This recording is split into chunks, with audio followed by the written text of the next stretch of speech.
गुन्हे शाखेच्या दरोडा व वाहन चोरी विरोधी पथक 1ने घरफोडी करणाऱ्या सराईत आरोपीला ताब्यात घेऊन समर्थ पोलीस ठाण्यात दाखल असलेला घरफोडीचा गुन्हा उघडकीस आणला आहे.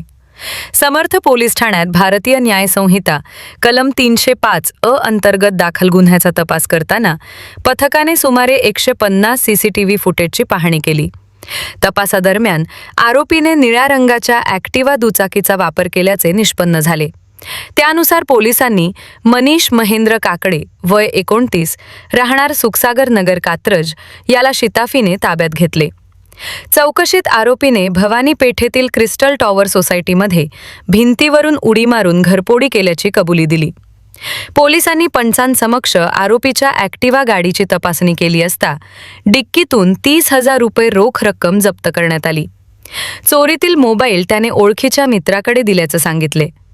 सदर आरोपीला पुढील तपासासाठी समर्थ पोलीस ठाण्याच्या ताब्यात देण्यात आले आहे.